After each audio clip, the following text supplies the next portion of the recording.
నువ్వు ఆడ కూర్చొని ఆ జూబ్లీ హిల్స్ ఉప ఎన్నికలకు కుట్రలు చేసుడు డబ్బులు వంచుడు కాదు. రైతుల గురించి ఆలోచన చేయి. నా యూరియా ఇయ్యకపోతివి, వడ్లు కొనకపోతివి, బోనస్ ఇయ్యకపోతివి, రైతు బంధు ఇయ్యకపోతివి, రుణమాఫీ పూర్తి చేయకపోతివి, ఏది నువ్వు రైతులకు చేసిన ఒక్క హామీ అని అమలు చేసినావా అని అడుగుతా ఉన్నా.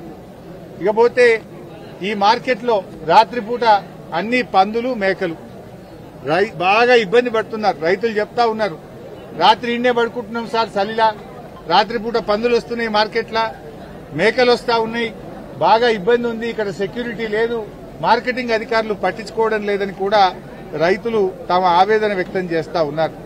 సో ఇప్పటికైనా ప్రభుత్వం స్పందించి తగిన సెక్యూరిటీ ఏర్పాటు చేయండి, వెంటనే కొనుగోలు ప్రారంభించండి. ఇవాళ పత్తి రైతులు ఇవాళ అట్లీస్ట్ ప్రతిపక్షం కదిలినాకనన్నా ఇవాళ ప్రభుత్వం కదిలింది. మేము ఇవాళ రాష్ట్ర వ్యాప్తంగా బీఆర్ఎస్ నాయకులు అన్ని మార్కెట్లు పోయింది కనుక ఇవాళ తుమ్మల నాగేశ్వరరావు గారు హడావిడిగా జిన్నింగ్ మిల్లుల వ్యాపారులతో మీటింగ్ పెట్టి సమస్య పరిష్కరించి రేపటి నుంచి పత్తి కొంటాము అన్నారు. మరి ఈ పని ముందు ఎందుకు చేయలేదు?